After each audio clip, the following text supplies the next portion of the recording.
بسم الله الرحمن الرحيم لقد كان لكم في رسول الله أسوة حسنة وقال رسول الله صلى الله عليه وسلم كل بني آدم خطاء وخير الخطائين التوابين أو كما قال عليه الصلاة والسلام الحمد لله মহান আল্লাহ রাব্বুল আলামিনের দরবারে লাখো কোটি শুকরিয়া যে মহান আল্লাহ রাব্বুল আলামিন আমাকে আপনাকে মহব্বত করিয়া ভালোবাসিয়া অন্যান্য জুমাবারের ন্যায় আজকেও আল্লাহ রাব্বুল আলামিনের ডাকে হাজিরা দেওয়ার তৌফিক দান করেছেন। এর পূর্বে কিছু আলোচনা শোনার তৌফিক দান করেছেন। এর জন্য সকলে কেরামত শুকর আদায় করে বলেন আলহামদুলিল্লাহ। মুহতারাম হাজিরিন, যেহেতু রবিউল আউয়াল মাস চলতেছে, এই কারণে আমাদের আলোচনা চলছিল রাসূলুল্লাহ সাল্লাল্লাহু আলাইহি ওয়াসাল্লামের সিরাত নিয়ে। তো এই সপ্তাহে রাসূলুল্লাহ সাল্লাল্লাহু আলাইহি ওয়াসাল্লামকে মুহাব্বত হুব্বে রাসূল সাল্লাল্লাহু আলাইহি ওয়াসাল্লাম সম্পর্কে কিঞ্চিত আলোকপাত করার প্রয়াস করব ইনশাআল্লাহ তাআলা। মুহতারাম হাজিরিন, আল্লাহ রাব্বুল আলামিন কালামুল্লাহ শরীফে ইরশাদ করতেছেন, লাকাদ কানা লাকুম ফি রাসূলিল্লাহি উসওয়াতুন হাসানাহ। আল্লাহ রাব্বুল আলামিন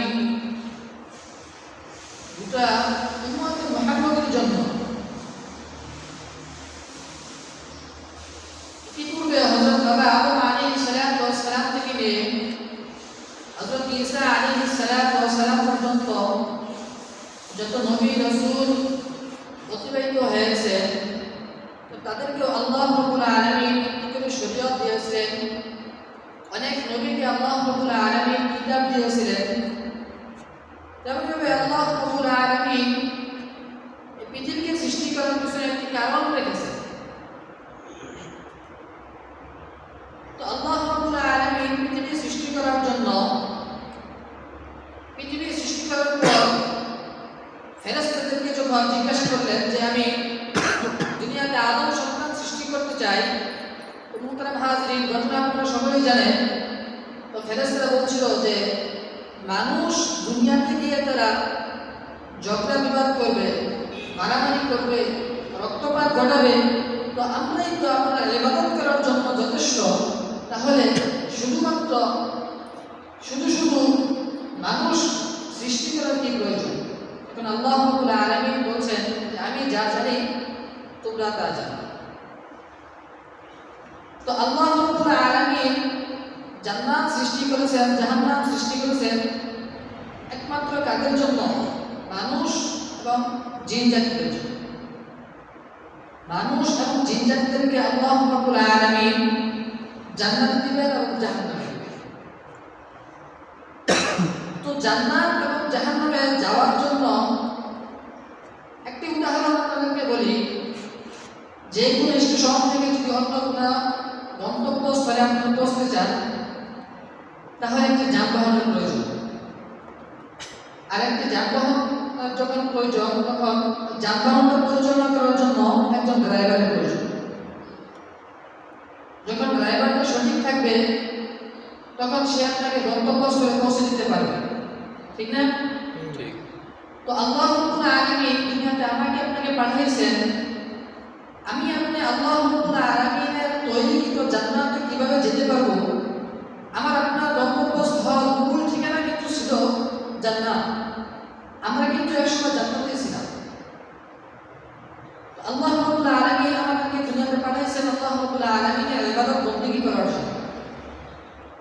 তো পুনরায় আমরা জান্নাতে যাব। তো আল্লাহ রাব্বুল আলামিন আমাদেরকে পরীক্ষা করতে চান যে দুনিয়াতে আল্লাহ রাব্বুল আলামিন আমাদেরকে পাঠানোর পর দুনিয়াতে আসিয়া আমরা কি আল্লাহ রাব্বুল আলামিনকে ভুলিয়া যাই কিনা সেটা আল্লাহ রাব্বুল আলামিন পরীক্ষা করতে চান। এবং আল্লাহ রাব্বুল আলামিন দেখেন কত দয়ালু আল্লাহ, কত মেহেরবান আল্লাহ, যে আমি আপনি যেন আল্লাহ রাব্বুল আলামিনকে ভুলে গেলেও যেন আমি আল্লাহ রাব্বুল আলামিনের পথে চলতে পারি, এই জন্য আমাদেরকে একজন ড্রাইভার দিয়ে দিয়েছে। হযরত বাবা আদম আলাইহিস সালাতু ওয়াস সালাম থেকে নিয়ে ঈসা আলাইহিস সালাতু ওয়াস সালাম পর্যন্ত সমস্ত নবী আউলিয়াগণ, নবী আম্বিয়াগণ একমাত্র আল্লাহ রাব্বুল আলামিনের দ্বীনের দাওয়াত দিয়েছে। তেমনিভাবে সর্বশেষ নবী সাইয়্যিদুল কাওনাইন জনাব মুহাম্মদ রাসূলুল্লাহ সাল্লাল্লাহু আলাইহি ওয়াসাল্লাম, সকলে বলি সাল্লাল্লাহু আলাইহি ওয়াসাল্লাম, আল্লাহ রাব্বুল আলামিন উনাকেও পাঠিয়েছেন একমাত্র যেন আল্লাহ রাব্বুল আলামিনের বান্দাদেরকে, আল্লাহওয়ালা মানুষদেরকে যেন দ্বীনের দাওয়াত দিয়ে যেন সে জান্নাতমুখী করতে পারে। তো আল্লাহ রাব্বুল আলামিন এই কথা বলতে চাচ্ছেন যে লাকাদ কানা ফি রাসূলিল্লাহি উসওয়াতুন হাসানাহ, যে আমি তোমাদের সম্মুখে যে মুহাম্মদ রাসূলুল্লাহ সাল্লাল্লাহু আলাইহি ওয়াসাল্লামকে পাঠাইছি, এমনি আমি পাঠাই নাই। তোমরা দুনিয়াতে গিয়ে কোন ইহুদি খ্রিস্টানকে আইডল মানবা, এই কারণে আমি মুহাম্মদ রাসূলুল্লাহ সাল্লাল্লাহু আলাইহি ওয়াসাল্লামকে বানাই নাই। এই কারণে আমি আল্লাহ তোমাদেরকে দুনিয়ায় পাঠাই নাই। আমি আল্লাহ রাব্বুল আলামিন তোমাদেরকে দুনিয়াতে পাঠাইছি আমি আল্লাহ রাব্বুল আলামিনের ইবাদত বন্দেগী করার জন্য। আর আমি আল্লাহ রাব্বুল আলামিনের ইবাদত বন্দেগী কিভাবে করবা সেই রাস্তা বাতলিয়ে দেওয়ার জন্য, সেই রাস্তা বলে দেওয়ার জন্য, সেই আইডল হিসেবে আমি মুহাম্মদ রাসূলুল্লাহ সাল্লাল্লাহু আলাইহি ওয়াসাল্লামকে বানাইছি। সুতরাং বোঝা গেল যে আমাদের আইডল হলো, আমাদের আদর্শ মানার প্রতীক হলো একমাত্র মুহাম্মদ রাসূলুল্লাহ সাল্লাল্লাহু আলাইহি ওয়াসাল্লাম। মুহতারাম হাজিরিন, আল্লাহ রাব্বুল আলামিন বলতেছেন যে তোমাদের জন্য তোমাদের জন্য অনুসরণীয় অনুকরণীয় আদর্শ একমাত্র রেখে দিয়েছি তোমাদের নবী মুহাম্মদ রাসূলুল্লাহ সাল্লাল্লাহু আলাইহি ওয়াসাল্লামের ভিতরে। এখন আমি আর আপনি যদি দুনিয়াতে আসার পর যদি অন্য কাউকে আইডল মানি, তাহলে কি আল্লাহ রাব্বুল আলামিন আমাকে যেই জন্য যে উদ্দেশ্যে সৃষ্টি করেছেন সেই উদ্দেশ্য, সেই মাকসাদ কি আমি আল্লাহ রাব্বুল আলামিনের পুরা করলাম? আল্লাহ রাব্বুল আলামিন আমাকে আপনাকে এত নিয়ামত দিতেছেন, আল্লাহ রাব্বুল আলামিন আমাকে আপনাকে এত সুবিধা রেখেছেন, তো আমি আপনি আল্লাহ রাব্বুল আলামিনের নিয়ামতের সুবিধা কিভাবে আদায় করলাম? আজ দেখা যায় মুসলমানের সন্তান আল্লাহ রাব্বুল আলামিনের রাসূল সাল্লাল্লাহু আলাইহি ওয়াসাল্লামের বাঁচানো পথ রেখে রাসূলুল্লাহ সাল্লাল্লাহু আলাইহি ওয়াসাল্লামকে আইডল না মেনে অন্য একজন ব্যক্তিকে, অন্য এক খেলোয়াড়কে, অন্য এক নায়ককে তারা আইডল মানে। নাউযুবিল্লাহ। আমি আপনি এমন একজন ব্যক্তিকে আইডল মানব, এমন একজন ব্যক্তিকে আমি আপনি ড্রাইভার বানাবো, আমার জীবনকে পরিচালনা করার জন্য এমন একজন মানুষকে আমার জীবনের পথ প্রদর্শক হিসেবে বেছে নিব, যে মানুষটার জান্নাতি হবে। ঠিক না? যে মানুষটাকে আমি আইডল মানতেছি সেই মানুষটা নিজে যদি জাহান্নামে হয়, সে কিভাবে আমাকে জান্নাতে নিতে পারবে? তো কথাটা এমন হলো যে এক নববধূর বিবাহ হওয়ার পর ওই নববধূর দাদি শাশুড়ি তার কানে কানে এসে বলল, অতি তাড়াতাড়ি আমার পুতি চাই। নববধূর শাশুড়ি এসে বলল, অতি তাড়াতাড়ি আমার নাতি চাই। নববধূর স্বামীর বোন এসে বলল, অতি তাড়াতাড়ি আমার ভাতিজা চাই। স্বামী এসে বাসর করে বলল যে অতি তাড়াতাড়ি আমি বেবি চাই, অতি তাড়াতাড়ি আমি আমার সন্তান চাই। ততক্ষণ নববধূ তাকে বলল যে আমি কি আমার বাপের বাড়ি থেকে ব্যাগে করে তোমাদের জন্য সন্তান নিয়ে এসেছি? ধৈর্য ধরতে হবে, এখানে অনেক কাজকর্ম আছে, এগুলো সবাই মোটামুটি ভালো জানেন। তো এই কথাটা এই কারণে বললাম যে আমি আপনার যদি এমন একজন মানুষকে আইডল মানি আর যদি জান্নাত যা মানতেছে সেই মানুষটা নিজেই জাহান্নামী, তাকে যদি আমি আইডল মানি তাহলে সে কিভাবে আমাকে জান্নাতে নিয়ে যাবে? জান্নাত তো আপনার বাপের বাড়ি নয়। বলতে পারেন যে হুজুর আপনি তো কিছুক্ষণ আগে বলেছিলেন এক সময় আমরা জান্নাতে ছিলাম, তাহলে এখন তাহলে আমার জান্নাত তো বলতে গেলে আমাদের বাপদাদাদের ওয়ারিশ। হ্যাঁ, আপনার বাপদাদাদের ওয়ারিশ, আপনাকে আপনার বাপদাদাদের ওয়ারিশ আপনি পাবেন ততক্ষণ পর্যন্ত পাবেন যতক্ষণ পর্যন্ত আপনি আপনার বাপদাদাদের সিলসিলা ধরে রাখবেন। আপনার বাবা নামাজ পড়েন কিনা, আপনি নামাজ পড়েন কিনা, আপনি যদি আপনার পিতার অবাধ্য সন্তান হন, এমন অনেক পিতা আছে তার সন্তানকে ন্যায্যপুত্র করে দেয়, মৃত্যুর আগ পর্যন্ত, মৃত্যুর পরেও বলে যায়, মৃত্যুর আগে বলে যায় যে তার সন্তানকে যেন জমি কিংবা কোনো সম্পত্তি না দেওয়া হয়। তেমনিভাবে আপনি যদি দুনিয়াতে এসে আল্লাহ তাআলার নাফরমানি করেন, আপনি যে জান্নাতে ছিলেন দুনিয়াতে এসে নাফরমানি করার জন্য, নাফরমানি করার কারণে আল্লাহ রাব্বুল আলামিনের অবাধ্যতা করার কারণে আপনার জান্নাতে যেতে পারবেন না, আপনার ঠিকানা জাহান্নামে আপনি তৈরি করে নিয়েছেন। বলতেছিলাম যে আল্লাহ রাব্বুল আলামিন আমাকে আপনাকে এই দুনিয়াতে আমরা যেন আল্লাহ রাব্বুল আলামিনের পথে চলতে পারি, এই জন্য আমাদের জন্য একজন আদর্শ, একজন মডেল আল্লাহ রাব্বুল আলামিন সৃষ্টি করে দিয়েছেন। তিনি হলেন মুহাম্মদুর রাসূলুল্লাহ সাল্লাল্লাহু আলাইহি ওয়াসাল্লাম। দ্বিতীয় আর কোনো আমাদের আইডল নেই। এখন আমি আপনি আল্লাহ রাসূল সাল্লাল্লাহু আলাইহি ওয়াসাল্লামকে মহব্বত কেন করব? আল্লাহ রাব্বুল আলামিন কালামুল্লাহ শরীফের মধ্যে ইরশাদ করেছেন, কুল ইন কুনতুম তুহিব্বুনাল্লাহ ফাত্তাবিউনি ইউহিব্বুকুমুল্লাহ। হে নবী, আপনি দুনিয়াবাসীদেরকে বলে দিন যে তারা যদি আমি আল্লাহ রাব্বুল আলামিনকে মহব্বত করতে চায়, তারা যদি আমি আল্লাহ রাব্বুল আলামিনকে ভালোবাসতে চায়, ফাত্তাবিউনি, তারা যেন আপনি নবীর অনুকরণ করে। যদি তারা আপনার অনুকরণ করে, আপনাকে যদি তারা আইডল মানে, আপনাকে যদি তারা আদর্শ মানে, তাহলে কি ফায়দা হবে তাদের? যারা মানবে আল্লাহ রাব্বুল আলামিন বলেছেন ইউহিব্বুকুমুল্লাহ, সুবহানাল্লাহ ওয়া বিহামদিহি, সুবহানাল্লাহ। আল্লাহ রাব্বুল আলামিন স্বয়ং নিজেই বলতেছেন আমি ওই বান্দাদের প্রেমে পড়ে যাব, সুবহানাল্লাহ। যদি আমি আপনি আল্লাহ রাসূল সাল্লাল্লাহু আলাইহি ওয়াসাল্লামের আদর্শ মানি, আমি আপনি আল্লাহ রাসূল সাল্লাল্লাহু আলাইহি ওয়াসাল্লামের অনুকরণ করি, তাহলে আল্লাহ রাব্বুল আলামিন নিজেই আমার আপনার প্রেমে পড়ে যাবেন। আর আল্লাহ রাব্বুল আলামিন যে ব্যক্তি পাগল হয়ে যাবেন, যে ব্যক্তির ভালোবাসায় প্রেমে পড়ে যাবেন, ওই ব্যক্তির দুনিয়াতে চলতে, কোনো কষ্টে থাকতে তার কোনো অসুবিধা হবে।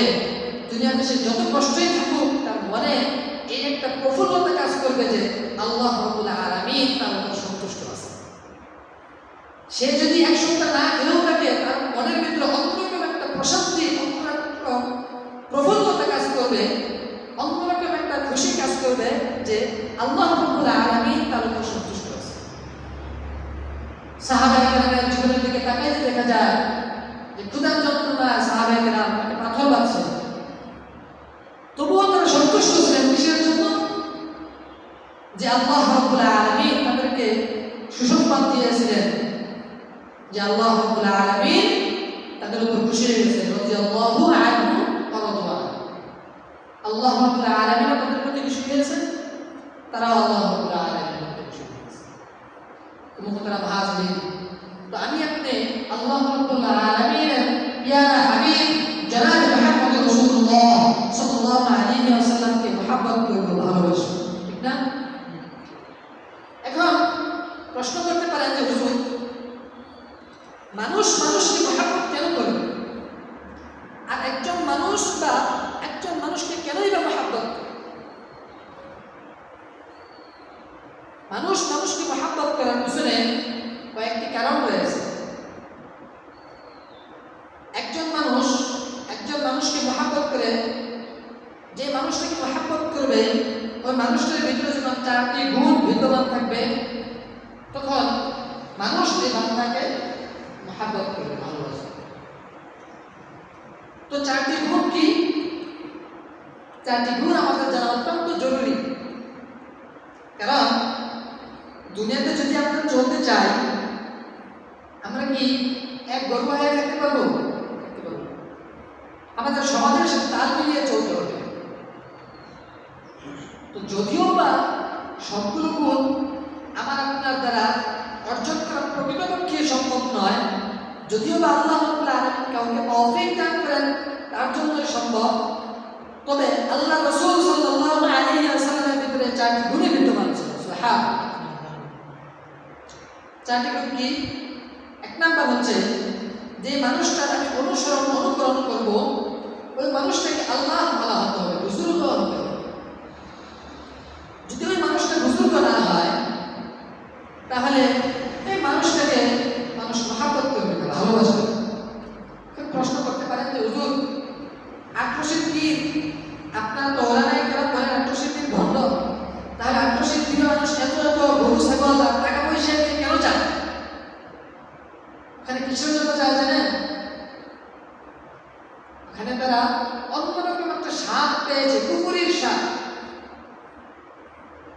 ইবলিস তাদেরকে এমনভাবে ধোঁকা দিয়েছে যে তাদেরকে যে ওই পীর সাহেবকে যে জাহান্নামের পথ দেখাচ্ছে সেই কথাটা সে ভুলেই গিয়েছে, যার কারণে সে গরু ছাগল আর ওখানে মাসে মাসে টাকা নিয়ে যায়, ওখানে গিয়ে সিজদা করে।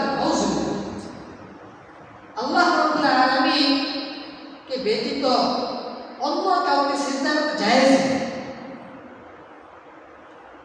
কোথাও অন্যদিকে চলে যাচ্ছে, তো যে মানুষটাকে আমি অনুকরণ করবো ওই মানুষের এক নম্বর সিফাত কি?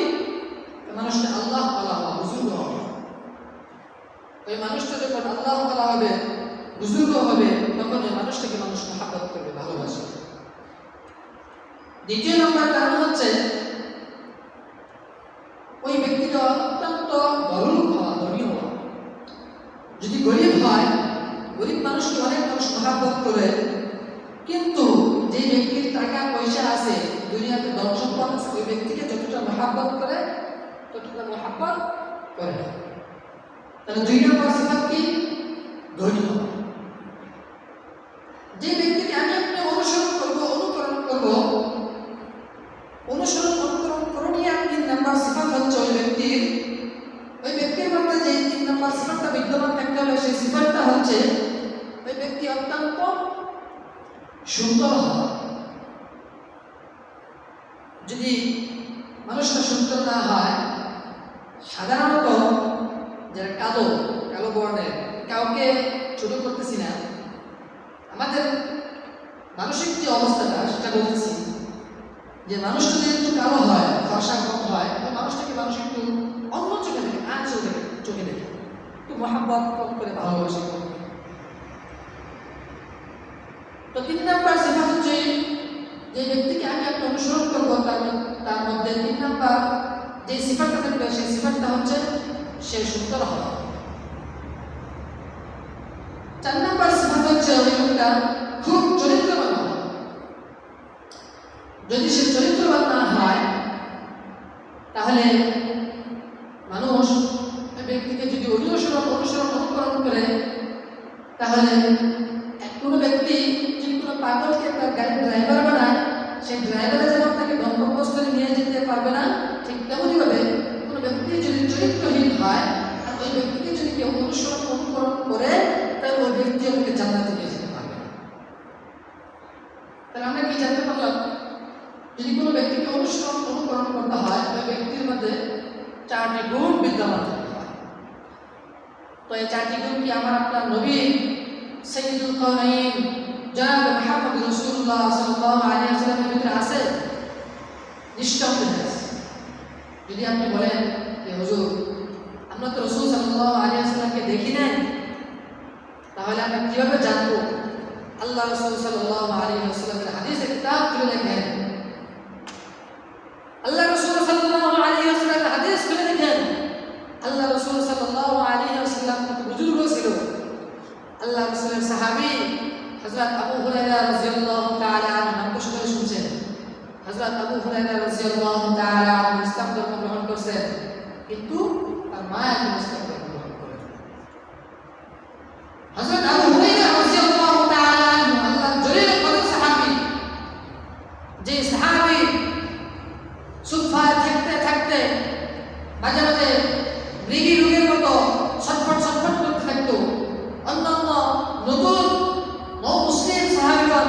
তাকে মনে করতো তার মৃগী রূপ হয়েছে, এই কারণে তাকে জুতা শোনাতো, জুতা দিয়ে ঘাড়ে বাড়ি দিত। সে বলতো, আরে পাগল, আমি তো মৃগী রূপী না, আমি তো ক্ষুধার কারণে ছটফট করতেছি। তো আল্লাহ রাব্বুল আলামিন হযরত আবু হুরায়রা রাদিয়াল্লাহু তাআলা আনহুকে কত শান সম্পদ দিয়েছেন, হাদিসের কিতাব খুলে যান। তো মুহতারাম হাজিরিন, জন্য সময় সংক্ষিপ্ত, এই কারণে অতি তাড়াতাড়ি সংক্ষেপে চারটি সিফাতের কিছু উদাহরণ আপনাদের সম্মুখে উল্লেখ করে আলোচনা শেষ করব ইনশাআল্লাহ। যে হযরত আবু হুরায়রা রাদিয়াল্লাহু তাআলা আনহুর মা তখন ইসলাম ধর্ম গ্রহণ করেন।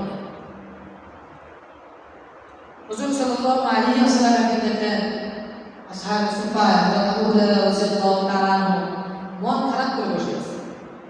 সাধারণত যদি আমাদের বাড়িতে ঝগড়া হয় তাহলে কিন্তু মনটা একটু খারাপ থাকে, বাজারে গেলেও মন খারাপ থাকে, চাষটা বসে থাকলে মন খারাপ থাকে। তো ঠিক আবু হুরায়রা রাদিয়াল্লাহু তাআলা আনহুর মনটা একটু খারাপ। রাসূল সাল্লাল্লাহু আলাইহি ওয়াসাল্লাম তো হলেন রূহ জগতের চিকিৎসক। কোন মানুষের রূহের ভিতরে কি সমস্যা, তার বিতর্কিত বাহির ভিতরে কি সমস্যা হচ্ছে, রাসূল সাল্লাল্লাহু আলাইহি ওয়াসাল্লাম দেখে বুঝে গেলেন। সুবহানাল্লাহ। রাসূল সাল্লাল্লাহু আলাইহি ওয়াসাল্লাম বললেন, হে আবু হুরায়রা, আজকে তোমার মন খারাপ কিসের জন্য? হযরত আবু হুরায়রা রাদিয়াল্লাহু তাআলা বললেন, হুজুর, আমি তো আপনার বাচ্চার পর আপনার প্রতি আল্লাহ রাব্বুল আলামিনের যে দ্বীন দিয়েছেন, সেই শরীয়ত দিয়েছেন, সেই শরীয়তটা আমি গ্রহণ করেছি, কিন্তু আমার মা তো এখন ইসলাম ধর্ম গ্রহণ করে নাই। তো আপনি আল্লাহ রাব্বুল আলামিনের দরবারে একটু দোয়া করে দিন যেন আল্লাহ রাব্বুল আলামিন আমার মাকে মুসলিম হিসেবে কবুল করেন, সে যেন ইসলাম ধর্ম গ্রহণ করতে পারেন। আল্লাহ রাব্বুল আলামিন যেন আমাকে সে তৌফিক দান করেন। তো আল্লাহ রাসূল সাল্লাল্লাহু আলাইহি ওয়াসাল্লাম আল্লাহর দরবারে দোয়া করলেন।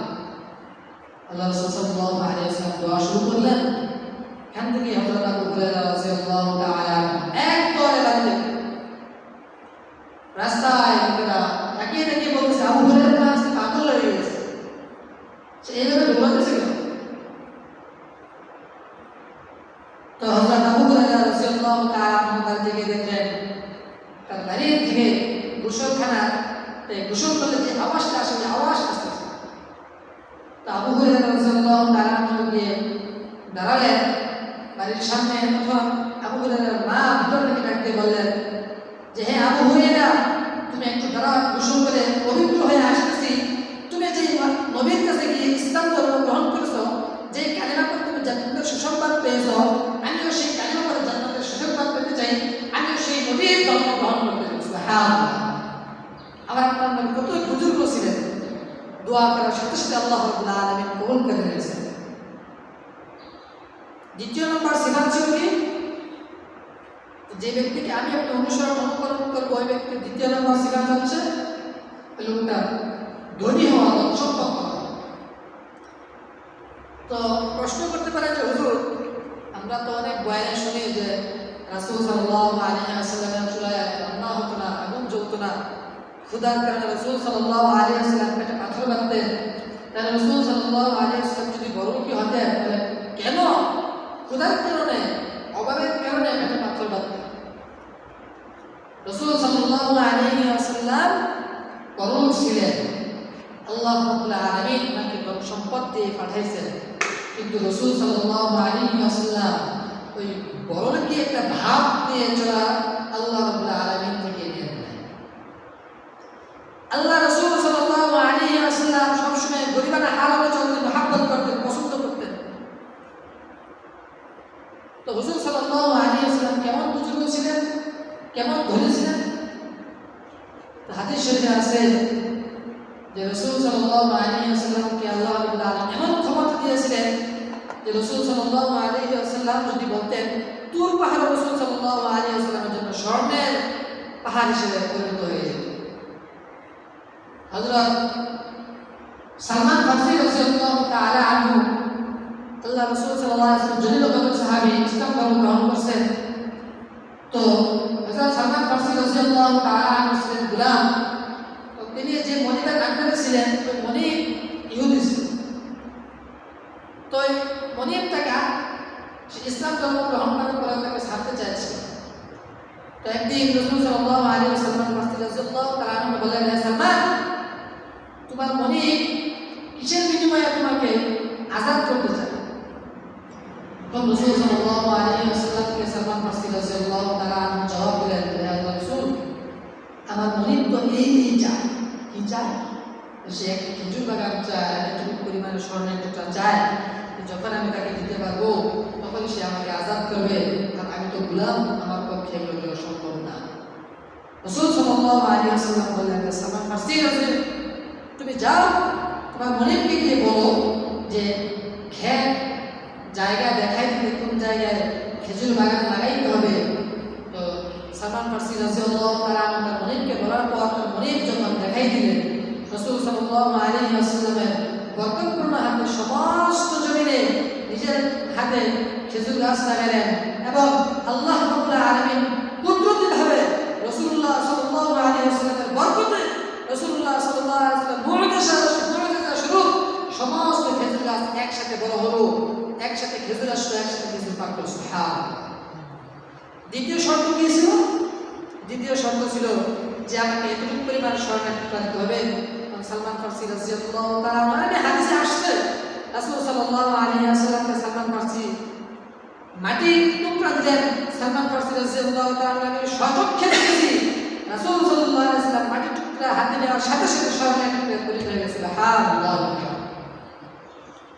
তাহলে আবার আপনার নবী কি ধরেছিলেন? ধরেছিলেন। যে ব্যক্তিকে আমি একটু অনুসরণ করব, ওই ব্যক্তির 3 নাম্বার সিফাত দিয়েছিল অত্যন্ত সুন্দর হওয়া। যে ব্যক্তি সুন্দর হয় ওই ব্যক্তিকে মানুষ মহব্বত করে ভালোবাসে। এই ক্ষেত্রে দেখেন আমাদের সমাজে কিন্তু যারা সুন্দর তাদেরকে মানুষ বেশি মহব্বত করে কাছে টেনে নেয়। তো রাসূল সাল্লাল্লাহু আলাইহি ওয়াসাল্লাম থেকে পৃথিবীর শুরু থেকে এখন পর্যন্ত না, কিয়ামত পর্যন্ত এমন কোনো মানুষ আল্লাহ রাব্বুল আলামিন সৃষ্টি করবেন না যে ব্যক্তি রাসূল সাল্লাল্লাহু আলাইহি ওয়াসাল্লাম থেকে বেশি সুন্দর। এখন প্রশ্ন করতে পারেন যে হুজুর, তাহলে আমরা তো অন্যান্য হুজুরদের থেকে বয়ান শুনি যে হযরত ইউসুফ আলাইহিস সালাতু ওয়াস সালাম অনেক সুন্দর ছিলেন, তার চেহারা দেখে মিশরের নারীগণ হাতের আঙ্গুল কেটে ফেলছে। হযরত ইউসুফ আলাইহিস সালাতু ওয়াস সালাম সুন্দর ছিলেন, ওই সৌন্দর্যটা শুধু ছিল কি জামাল, পরিপূর্ণ সুন্দর ছিলেন। কিন্তু আমার আপনার নবী মুহাম্মদ রাসূলুল্লাহ সাল্লাল্লাহু আলাইহি ওয়াসাল্লামকে আল্লাহ রাব্বুল আলামিন এমন সৌন্দর্য প্রদান করেছেন যেটা হলো কামাল, সৌন্দর্যের পরিপূর্ণতা, সৌন্দর্যের যত রূপ আছে, সৌন্দর্যের যত সিফাত আছে, সমস্ত সিফাত আল্লাহ রাব্বুল আলামিন রাসূল সাল্লাল্লাহু আলাইহি ওয়াসাল্লামকে দিয়েছেন। আমাদের হযরত আয়েশা সিদ্দিকা রাদিয়াল্লাহু তাআলা আনহা বলতেন যে মানুষের সূর্য ওঠে দিনের বেলায় পূর্ব দিগন্তে, আর আমার সূর্য ওঠে মাগরিবের সময় আমার ঘরের ভিতরে। সুবহানাল্লাহ। হযরত আমাদের আয়েশা সিদ্দিকা রাদিয়াল্লাহু তাআলা আনহা ঘরে যখন রাসূল সাল্লাল্লাহু আলাইহি ওয়াসাল্লাম থাকতেন তখন রাসূল সাল্লাল্লাহু আলাইহি ওয়াসাল্লামের চেহারার সৌন্দর্যের কারণে ঘর ঘুরে রঙিন হয়ে চমকাতে লাগলো। সুবহানাল্লাহ। একদিন এক সাহাবী মসজিদে নববীর মিম্বারে দেখলেন যে চন্দ্র যেরকম সূর্য যেরকম চমকায় এরকম চমকাইতেছে। তো সাহাবী জানেন যে যখন কিয়ামত হবে তখন আসমান থেকে চন্দ্র খসে পড়বে। তো সাহাবী কিয়ামত হয়ে গেছে বলে চিল্লাইতেছে। আরে সাহাবী, এর কি পাগল হয়েছিস? কিয়ামত হয়েছে না, এখন তো আমাদের নবী বিদ্যমান আছে, কিয়ামত হলো কিভাবে? কারণ তুমি দেখে না মসজিদ নববীর মেম্বারে আকাশ থেকে চাঁদ খসে পড়েছে। আরে বোকা, আমাদের নবী মুহাম্মদ রাসূলুল্লাহ সাল্লাল্লাহু আলাইহি ওয়াসাল্লাম, আল্লাহ রাব্বুল আলামিন মুহাম্মদ রাসূলুল্লাহ সাল্লাল্লাহু আলাইহি ওয়াসাল্লামের সৌন্দর্যতা সবসময় প্রকাশ করতেন না, গোপন রাখতেন। তো সৌন্দর্যের জন্য যদি মহব্বত করতে হয়, একমাত্র মহব্বতের দাবিদার কে? মুহাম্মদ রাসূলুল্লাহ সাল্লাল্লাহু আলাইহি ওয়াসাল্লাম। 4 নাম্বার সিফাত ছিল কি? ওই ব্যক্তি অত্যন্ত চরিত্রবান হওয়া। আমার আপনার নবী কেমন চরিত্রবান ছিলেন? এক সাহাবী হযরত আম্মাজান আয়েশা সিদ্দিকা রাদিয়াল্লাহু তাআলা আনহাকে জিজ্ঞাসা করলেন যে আমার নবী মুহাম্মদ রাসূলুল্লাহ সাল্লাল্লাহু আলাইহি ওয়াসাল্লাম কেমন চরিত্রবান, কেমন চরিত্রের অধিকারী? আয়েশা সিদ্দিকা খাদিজা রাদিয়াল্লাহু তাআলা আনহা বলেন, তুমি কি কোরআন পড়ো না? তুমি কোরআন জানো না? বলেন, জি আমি কোরআন জানি, কোরআন পড়েছি। কোরআনে যা কিছু আল্লাহ রাব্বুল আলামিন বলে দিয়েছেন সেটাই রাসূল সাল্লাল্লাহু আলাইহি ওয়াসাল্লামের চরিত্র। সুবহানাল্লাহ। তবু আল্লাহ রাব্বুল আলামিন কালামুল্লাহ শরীফের মধ্যে ইরশাদ করেছেন, ওয়া ইন্নাকা লাআলা খুলুকিন আযীম। আল্লাহ রাব্বুল আলামিন যা কিছু সৃষ্টি করেছেন, যত মানুষ সৃষ্টি করেছেন, জিন সৃষ্টি করেছেন, সব থেকে বেশি চরিত্রবান ছিলেন আমার আপনার নবী মুহাম্মদ রাসূলুল্লাহ সাল্লাল্লাহু আলাইহি ওয়াসাল্লাম। এখন এতক্ষণ আলোচনা যদি মনোযোগ দিয়ে শুনে থাকেন তাহলে আপনাদের বুঝতে সহজ হবে যে এই চারটা গুণ যেহেতু আমার আপনার নবী মুহাম্মদ রাসূলুল্লাহ সাল্লাল্লাহু আলাইহি ওয়াসাল্লামের ভিতরে ছিল, তাহলে যদি আমি আপনি জামাতদান হই, সুস্থ মস্তিষ্কের অধিকারী হই, তাহলে এই কথা থেকে আমাদের দ্বিতীয় কোনো কথা বলে দিতে হয় না যে অনুসরণ অনুকরণ একমাত্র মুহাম্মদ রাসূলুল্লাহ সাল্লাল্লাহু আলাইহি ওয়াসাল্লামকেই করতে হবে। কারণ আমার আপনার ভেজা, আমার আপনার জামাতই বলে দিবে যে অনুসরণ অনুকরণ করার একমাত্র দাবিদারই হচ্ছে মুহাম্মদ রাসূলুল্লাহ সাল্লাল্লাহু আলাইহি ওয়াসাল্লাম। দ্বিতীয় আয়াত বলুন, তাহলে এই চারটি গুণ আমার আপনার নবীর মধ্যে বিদ্যমান আছে তো, তার অনুসরণ যদি করতে হয় কাকে করব? মুহাম্মদ রাসূলুল্লাহ সাল্লাল্লাহু আলাইহি ওয়াসাল্লাম। হযরত আশরাফ আলী থানভী রাহমাতুল্লাহি আলাইহি বলেছেন যে আমি আপনার নবীর অনুসরণ অনুকরণ কিভাবে করতে পারবো? রাসূল সাল্লাল্লাহু আলাইহি ওয়াসাল্লাম হাদিসের মধ্যে বলেছেন যে মান আহাব্বা সুন্নতি ফাকাদ আহাব্বানি ওয়া মান আহাব্বানি কানা মাই ফিল জান্নাহ। যে ব্যক্তি আমার একটা সুন্নাত পালন করবে সে যেন আমাকে মহব্বত করলো, আর যে ব্যক্তি আমাকে মহব্বত করলো সে আমার জান্নাতে বাস করবে। সুবহানাল্লাহ। হযরত আশরাফ আলী থানভী রাহমাতুল্লাহি আলাইহি বলেছেন যে যদি আমি আপনার নবী করিম সাল্লাল্লাহু আলাইহি ওয়াসাল্লামকে মহব্বত করতে চাই, ভালোবাসতে চাই, তাহলে কি করতে হবে? রাসূলুল্লাহ সাল্লাল্লাহু আলাইহি ওয়াসাল্লামের যত সুন্নাত আছে সমস্ত সুন্নাতকে আঁকড়ে ধরতে হবে, এবং যতগুলো বিদআত আছে রাসূলুল্লাহ সাল্লাল্লাহু আলাইহি ওয়াসাল্লাম যে সমস্ত কাজ করেন নাই, বর্তমান জামানায় কিছু কিছু বিদআতই যারা বর্তমান জামানায় রাসূল হিসেবে তুলে করে দিয়েছেন, বলছেন যে এটা রাসূল করেছেন, সেটা আমার আপনার জানা করে যে রাসূল করেন নাই সেগুলো বাদ দিতে হবে। কারণ রাসূল সাল্লাল্লাহু আলাইহি ওয়াসাল্লাম বলেছেন কুল্লু বিদআতিন দালালা ওয়া কুল্লু দালালাতিন ফিন-নার। রাসূল সাল্লাল্লাহু আলাইহি ওয়াসাল্লাম কথা বলেছেন যে ব্যক্তি আমার বিষয়ে ভঙ্গের কথা বলবে না ফাআলাহু মিনান-নার, সে যেন তার ঠিকানা জাহান্নামে তৈরি করে নেয়। তাহলে আমি আপনি যদি রাসূল সাল্লাল্লাহু আলাইহি ওয়াসাল্লাম বাতলানো পথ ব্যতীত অন্য কোনো পথ অনুসরণ অনুকরণ করি, তাহলে বোঝা গেল সেটা বিদআত পথ, সেটা অনুসরণ অনুকরণ করণীয় পথ নয়। রাসূল সাল্লাল্লাহু আলাইহি ওয়াসাল্লাম সর্বশেষ একটি হাদিস বলে শেষ করতেছি। এক হাদিসের মধ্যে আশা করেছেন লা ইউমিনু আহাদুকুম হাত্তা আকুনা আহাব্বা ইলাইহি মিন ওয়ালিদিহি ওয়া ওয়ালাদিহি ওয়ান নাসি আজমাইন।